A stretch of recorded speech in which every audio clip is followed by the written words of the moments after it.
Hello नमस्कार, मैं सुदेश कुमार कोमल success point में आपका स्वागत है। जो दौर चल रहा है वो वर्तमान समय यूं कह सकते हैं कि कोरोना की चपेट में चल रहा है। कोरोना के आंतरिक भागों को छूकर इस वक्त दुनिया का हर नागरिक निकल रहा है और भारत के लोग तो अब इससे अछूते बिल्कुल नहीं रहे हैं। स्पेशली अगर ग्रामीण इलाकों की बात करूं शहरी इलाकों की तुलना में, तो ग्रामीण इलाकों में जैसे ही बस सेवा शुरू हुई वैसे ही प्रोटेक्शन और इससे डर स्वतः ही चला गया। अगर इसको मैं अपनी भाषा में डिकोड करना चाहूं तो वो ये होगा कि अगर कोरोना की शुरुआत भारत से होती तो भारत के लोग पहले से ही उसको अपने आत्मविश्वास से डरा देते और जब तक ये विदेश में पहुंचता एक ही बात निकल करके सामने आती कि कोरोना से कुछ होता ही नहीं है। ये मैं इसलिए कह रहा हूं क्योंकि धरातल पर रिपोर्ट यही है, अनलॉक की प्रक्रिया अब संपूर्ण देश में पूर्णतः खुल चुकी है। पूर्णतः देश में अनलॉक की प्रक्रिया शुरू हो चुकी है। ऐसे में हम रोज देख रहे हैं बिना मास्क के बहुत से लोग घूम रहे हैं, बिना प्रोटेक्शन के बहुत से लोग घूम रहे हैं। उनके मन में किसी भी प्रकार की कोई चिंता, दुविधा, डर नहीं है। हम ये कह सकते हैं कि जब शुरुआत में जब भारत में जब कोरोना आया तब ग्रामीण क्या हो, शहरी इलाका क्या हो, सभी इससे भयभीत रहते थे, सभी इससे डरते थे। परंतु अब ऐसा नहीं है। अब यह आम हो चुका है। अब यह एक साधारण बीमारी बन चुकी है, बहुत गंभीर बीमारी है। मैं इस बात का कभी भी समर्थन नहीं करता कि हमें इसे साधारण लेना चाहिए, परंतु अगर हमें आत्मविश्वास है, विश्वास है और थोड़ा सा प्रोटेक्शन है तो हम इस बीमारी से आसानी से लड़ सकते हैं। कुल मिलाकर के बात यह है कि अब हमें इससे डर नहीं लगता है, हमें डर नहीं लगना चाहिए। आप अगर भारत की रिकवरी रेट देखें तो भारत में रिकवरी रेट बहुत ज़्यादा है। यानी कि ये कह सकते हैं कि भारत की इच्छा शक्ति के आगे इस बीमारी ने घुटने टेक दिए हैं और यह बीमारी पूर्णतः हार चुकी है। यानी कि भारत के युवाओं में इतना आत्मविश्वास है कि उस आत्मविश्वास के आगे यह बीमारी फीकी पड़ गई है, यह बीमारी एकदम कम पड़ गई है। और इसके कारण भारत के लोग, भारत की जनता बहुत ज़्यादा संतुष्ट हैं और बहुत ज़्यादा खुश हैं। अभी बीते कुछ दिन पहले बाबा रामदेव जी ने एक दवाई का निर्माण किया, दवाई बनाई कोरोनिल नाम से, और उनका ये मत था कि वो केवल और केवल 7 दिन में इस बीमारी को ठीक कर सकते हैं। लेकिन आयुष मंत्रालय ने उस पर बैन लगा दिया। ये आप भली भांति इसको जानते हैं, भली भांति इसको समझते हैं और भली भांति आज आप इसको जान जाएंगे, समझते हैं। रिपोर्ट्स में, न्यूज़पेपर में हेडलाइन बन चुकी है। आयुष मंत्रालय ने कुछ कदम उठाए हैं, लेकिन उनका ये कहना है कि मैं दवाई फ्री देने को तैयार हूं, मुझे किसी प्रकार का कोई बिजनेस नहीं करना है। अगर भारत सरकार को लगता है कि वो बिजनेस करने के लिए आगे आए हैं तो ऐसा मेरी मंशा बिल्कुल नहीं है। आयुष मंत्रालय का यह भी कहना था कि आपने किस प्रोटेक्शन के तहत दवाई बनाई, कहाँ दवाई बनाई, किन चिकित्सक की देखरेख में दवाई बनाई, क्या क्या आपने इसमें सम्मिलित किया है, हमें ब्यौरा चाहिए। पतंजलि ने यह ब्यौरा उनको दे दिया है और आचार्य बालकृष्ण ने ट्वीट करके यह जानकारी दी है कि आयुष मंत्रालय को अच्छे से इसकी जानकारी मिल चुकी है, अच्छे से इसकी जानकारी दे चुके हैं और हमने पूर्णतः जानकारी को साझा कर दिया है। लेकिन अब बात ये आती है कि अब क्या। लेकिन बात तो यही है कि अब क्या, और अब जबकि यह बातें चल रही है तब आपको यह थोड़ा सा रिपोर्ट देखना चाहिए। पतंजलि ने दवा का निर्माण करके पूरे देश को चौंका दिया, लेकिन बैन लगना भी देश को चौंकाने वाली स्थिति बन गई है। आपने इस रिपोर्ट में देखा कि किस तरह से यह दवाई निर्माण करती थी, यह दवाई बाजार में आती कम रेट के अंदर। अगर कुछ आपत्ति थी, अगर कुछ दिक्कत थी, तो मेरा ये मानना है भारत का एक आम नागरिक होने के नाते मुझे स्वतंत्रता का अधिकार है, फ्रीडम ऑफ स्पीच है मेरे साथ। इसलिए मैं कहना चाहता हूं कि एक बार भारत सरकार को इसके बारे में सोचना चाहिए था। अगर यह दवाई बाजार में आती तो विश्व में कितना बड़ा तहलका मचा देती, ये आप सोच भी नहीं सकते। यानी कि विश्व गुरु बनने से हमें कोई नहीं रोक सकता।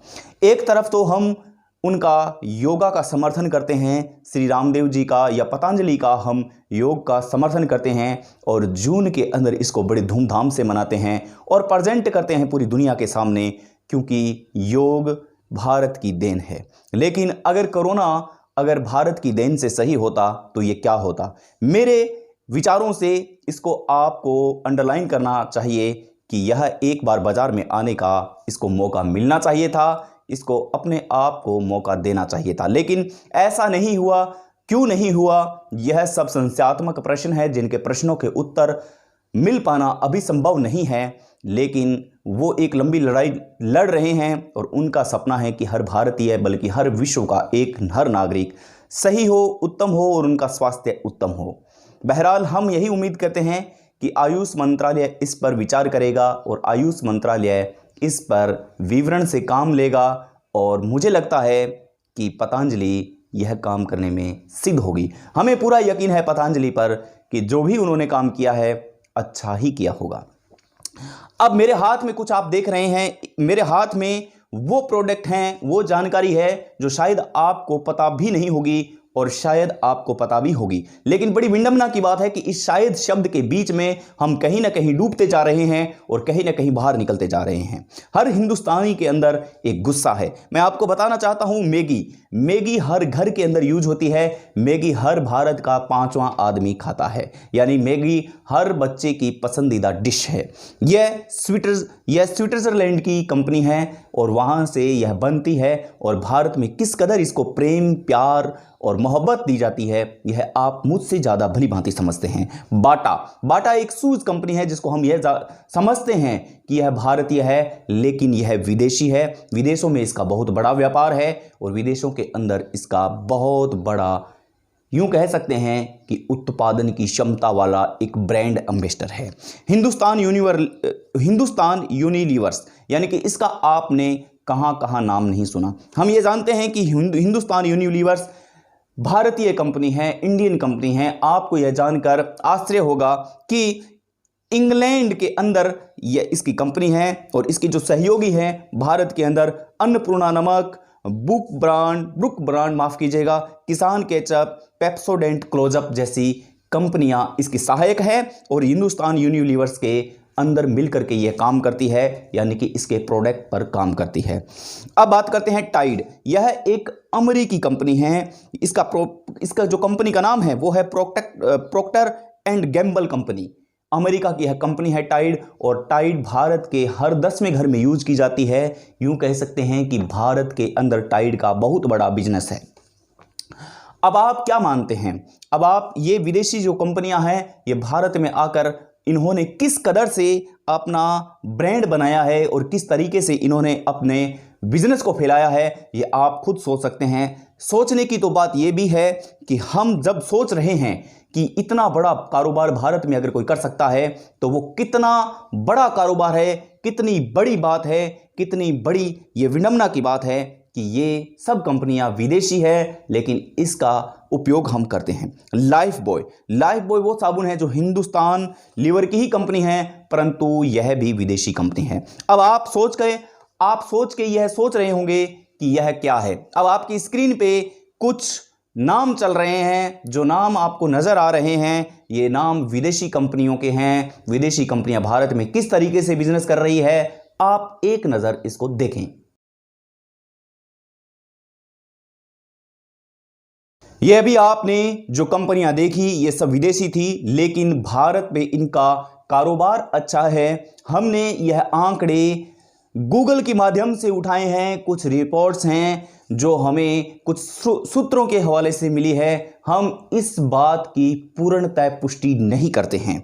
आगे अब आप ऐप्स की दुनिया में आ जाइए, यानी कि चाइनीज जो ऐप हैं और विदेशी जो ऐप हैं उनके बारे में आज बात करेंगे। और आपने social media, Instagram, Facebook, WhatsApp, यानी कि यहाँ पर आपने यूट्यूब पर बहुत से ऐसे वीडियोस देखे हैं, बहुत से ऐसे नोट पड़े हैं जहां पर आपको यह पता है। और आजकल तो इंडियन वर्सेस चाइना का ट्रेंड चला हुआ है, यानी कि चाइनीज ऐप से आपको अवगत कराया जा रहा है। यह भी सामान्य सी जानकारी निकल करके आ रही है, बल्कि यह सामान्य नहीं है, यह बहुत बड़ी जानकारी है कि अब चीनी ऐप के माध्यम से आपके मोबाइल को खतरा है, आपके निजी जीवन को खतरा है, आपके डेटा को खतरा है। इसलिए चाइनीज ऐप जो हैं, चाइनीज ऐप को हमें हटा देना चाहिए, चाइनीज ऐप को हमें डिलीट कर देना चाहिए। यानी कि वो ऐसे ऐप हैं जो पूरी दुनिया के अंदर, स्पेशली मुख्य तौर पर भारत के अंदर अपनी छवि बना चुके हैं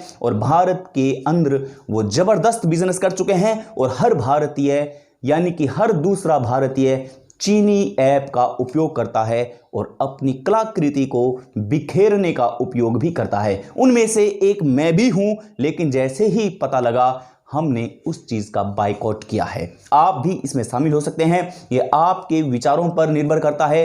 आप पर किसी प्रकार का कोई भी आदेश है वो थोपा नहीं जा रहा है। यह आपकी मर्जी है कि आप क्या करना चाहते हैं, यह आपकी मर्जी है कि आप अपनी उंगलियों से आसानी से इसको डिलीट कर सकते हैं या फिर नहीं कर सकते हैं।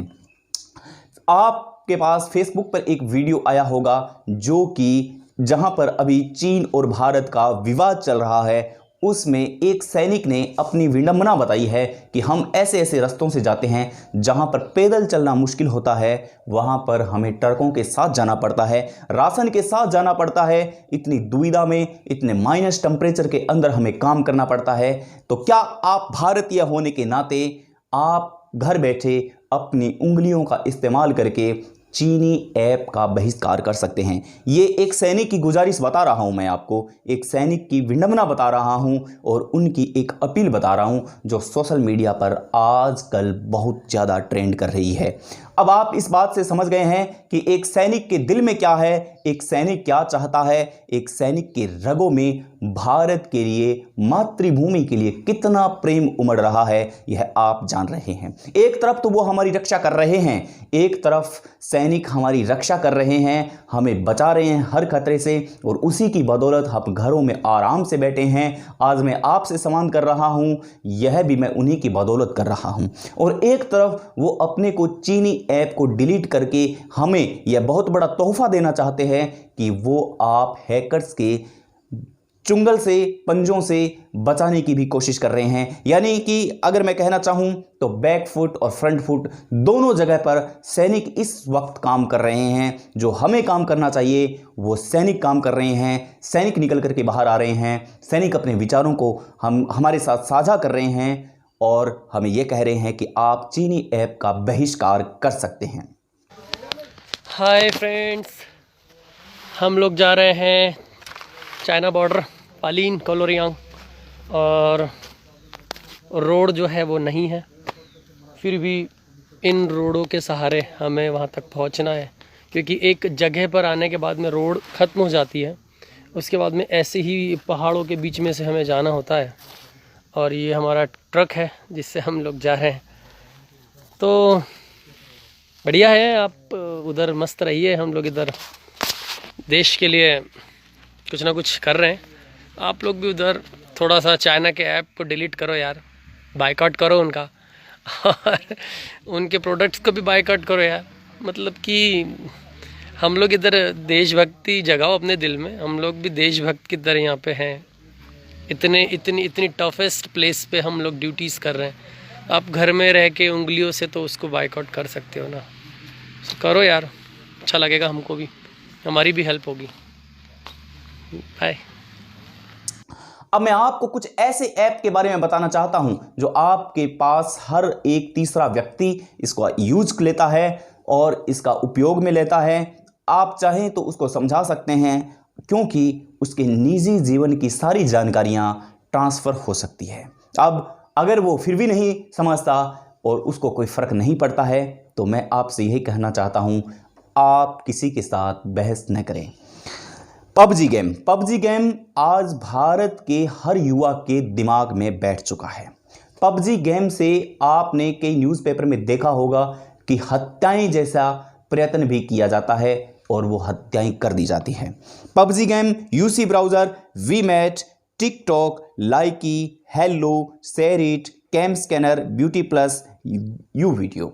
ये सारे वो ऐप है, 10 ऐप जो हर भारत के मोबाइल में, हर भारत के यूजर्स के मोबाइल में ये ऐप होंगे। एक बार फिर से बता रहा हूं मैं, PUBG game, UC browser, VMate, TikTok, Likee, Helo, SHAREit, CamScanner, BeautyPlus, U Video. ये वो सारे ऐप हैं जो ऐप भारत के हर युवा के पास मिल जाएंगे। हर मोबाइल में इन एप्लीकेशन को इंस्टॉल किया हुआ आपको मिल जाएगा। ये वो ऐप हैं जिनका हम हमेशा यूज लेते हैं। और पबजी गेम ऐसा है, एक ऐप ऐसा है जिसका हर भारतीय, हर 5वां भारतीय, हर बच्चा इससे पीड़ित है और यहाँ पर अपना मनोरंजन करता है। टिकटॉक का आपने सुन लिया, टिकटॉक का बहिष्कार हो गया है पूर्णतः से भारत में, नहीं कह सकते, परंतु उसकी रेटिंग में बहुत बड़ा फर्क आया है। लाइकी, यू वीडियो, ब्यूटी प्लस, जिसके माध्यम से हम फोटो खींचते हैं और वो फोटो अच्छी खींची जाती है, वह भी एक चाइनीज़ ऐप है। कैम स्कैनर, यानी कि जिसके माध्यम से हम फोटो को आराम से क्रॉप करके खींच सकते हैं, वह भी चीनी है। हेलो, जिस पर न्यूज़ मिलती है, वीडियोज़ मिलते हैं, वह भी। जो आपने अभी स्क्रीन पर देखा, अब मैं आपको भारतीय ऐप के बारे में अवगत कराना चाहता हूं, इंडियन ऐप के बारे में अवगत कराना चाहता हूं। एनजी पे, यानी कि इससे हम पैसे ट्रांसफर कर सकते हैं। एम्प्लॉयमेंट न्यूज़ इन इंडिया, ठीक है। आगे आता है फ्री के SMS, India code finder, Justdial, RTI India, Indian rail info, map India, first money for Indian bank, एस्ट्रोम Kundli, constitution of India, India penal code. ये सारे जो ऐप हैं, इसके माध्यम से, ये कुछ ही ऐप मैंने बताए हैं जो ऐप भारतीय हैं पूर्णतः से, और यहाँ पर हम बहुत सी जानकारियाँ ले सकते हैं। लेकिन विडंबना की बात यह है कि इन ऐप में से हमारे पास एक भी ऐप नहीं होगा, हमारे पास एक भी ऐप इस वक्त उपलब्ध नहीं होगा। अब आप खुद तय कर लीजिए इस सारे विश्लेषण से कि आपने इस विश्लेषण से क्या सीखा है, आपको इस विश्लेषण से क्या फ़ायदा मिला है, और आप क्या करना चाहते हैं। चीनी ऐप को डिलीट करना चाहते हैं या फिर नहीं करना चाहते, ये आपकी फ्रीडम ऑफ स्पीच है, ये फ्रीडम ऑफ आपकी पूर्ण तरह से आपकी ही बनती है। स्वतंत्रता आपके हक में है, आपको क्या करना है क्या नहीं, हम केवल और केवल दिशा निर्देश दे सकते हैं, लेकिन इस पर आपको क्या करना है ये रणनीति आपकी होगी, और आपको किसी भी प्रकार से आदेश नहीं दिया जा रहा है। आप ये मानिए कि 58,750 अगर विदेशी मुद्रा भंडार की अगर बात करें तो इस लॉकडाउन में 12 अरब डॉलर की कमी आई है, यानी कि स्तर है जो 12 अरब डॉलर गिर चुका है। ऐसे में हम वापस से कोरोना पर आते हैं, कोरोना का विश्लेषण करते हैं। तो हम अगर कोरोना का विश्लेषण करें तो हम ये बात कहना चाहते हैं कि अगर विदेश से कोई दवाई आती, कोई मेडिसिन आती, तो फिर उसकी अगर कीमत हज़ारों रुपए में होती तो यहाँ पर आयुष मंत्रालय से मंजूरी आराम से मिल जाती और बिजनेस अच्छा खासा चलता। जबकि भारत के ही एक साधु ने इसका निर्माण किया है, एक योगी बाबा ने इसका निर्माण किया है। तो विडंबना की बात तो यह है कि उन पर बैन लगा दिया गया है। बहरहाल सरकार इस पर सोचे, सरकार का अपना फैसला है, हम इसमें किसी भी प्रकार का हस्तक्षेप नहीं कर रहे हैं। ये सरकार ने कुछ सोच समझ के लिया होगा, लेकिन हमें कहने का अधिकार है, स्वतंत्रता का अधिकार है, फ्रीडम ऑफ स्पीच है, हम इसका भरपूर उपयोग करेंगे। हम आपको इस बात से अवगत समय समय पर कराते रहेंगे। आप जब सोचिए कि जब आयुष मंत्रालय के कई दावे खुद खारिज हुए हैं, यहाँ तक कि WHO के भी दावे बहुत बार खारिज हुए हैं। उन्होंने कई बार ऐसी दवाइयों का नाम लिया है कि इस दवाई से पूर्णतः मरीज सही हो सकता है, परंतु यह एक सच्चाई नहीं है। मलेरिया की दवाई को भी WHO ने यह बताया था कि इससे काफ़ी हद तक पेशेंट रिकवर हो जाता है, लेकिन यह सत्य बात नहीं है। लेकिन जो पतंजलि बता रही है, एक बार अगर सरकार इस पर भी भरोसा कर ले तो क्या होता। यानी कि हम छोटे से देश की दवाई को उठा करके इंडिया में लॉन्च कर सकते हैं, लेकिन विडंबना की बात यह है कि इंडिया की ही दवाई को हम लॉन्च नहीं करने देते हैं, हम ट्रायल नहीं करने देते हैं। यह सबसे बड़ी बात है, और इससे हमारे भारत में रहने वाले लोग और भारत में रहने वाले उत्साही लोग जो मातृभूमि के लिए कुछ करना चाहते हैं, जन कल्याण के लिए कुछ करना चाहते हैं, उनके उत्साह में बहुत भारी भरकम कमी आती है और उनकी कमी के कारण उनका आत्मविश्वास कम होता है। इस वजह से वो आइंदा भविष्य के अंदर ऐसा काम करने में थोड़ा सा संकोच करेंगे, थोड़ा सा डरेंगे और शायद वो उतना आत्मविश्वास से काम नहीं कर पाएंगे जितना वो अभी कर रहे हैं। बहरहाल ये सब बातें हम सरकार पर छोड़ते हैं, क्योंकि हमारी सरकार पूरी तरह से सक्षम है। वो हर निर्णय को आसानी से, हर फैसले को अपनी सूझबूझ से लेने में समर्थ है। हम ये कहना चाहते हैं आपसे, और आप भी समझिए कि मैं इस विश्लेषण के अंदर क्या लेकर के आया था, क्या नहीं लेकर के आया था। आप खुद ये सोचिए, और अगर आपको अच्छा लगता है तो आप हमारे इस प्यारे से चैनल को सब्सक्राइब कर सकते हैं और अपने कम से कम 1 या 2 रिश्तेदार के साथ आप इसको शेयर कर सकते हैं। बहरहाल जाते जाते आपसे वापस से मैं एक बात बताना चाहता हूं कि हम अगर चाहें तो एक बार पतंजलि दवाई का उपयोग कर सकते हैं, उनके दावे को देख सकते हैं। यही मेरी भारत सरकार से गुजारिश है, यही आप सबसे गुजारिश है। यानी कि अभी तक बैन लगा दिया है, लेकिन फिर भी लाखों लोग हैं जो पतंजलि से यह दवाई मांगने को तैयार हैं, अपने खुद पर ट्रायल करवाने को तैयार है। ये भारत की इच्छा शक्ति है, भारत के लोगों का पतंजलि के प्रति प्रेम, मोहब्बत और प्यार है। ये नहीं है कि मैं पतंजलि को यहाँ पर प्रमोट कर रहा हूँ, मैं किसी को भी प्रमोट नहीं कर रहा हूँ। किसी राजनीतिक पार्टी से मेरा कोई लेना देना नहीं है, किसी विशेष व्यक्ति से भी मेरा लेना देना नहीं है। बस भारत हित की बात हो रही है, जनहित की बात हो रही है। मुझे फ्रीडम ऑफ स्पीच है, यानी कि आज़ादी है मेरी बात को रखने की, और आप भी इसका उपयोग कर सकते हैं। नमस्कार, जय हिंद, जय भारत। उम्मीद करता हूँ कोरोना हमारे देश से, इस दुनिया से जल्द ही जाएगा। नमस्कार।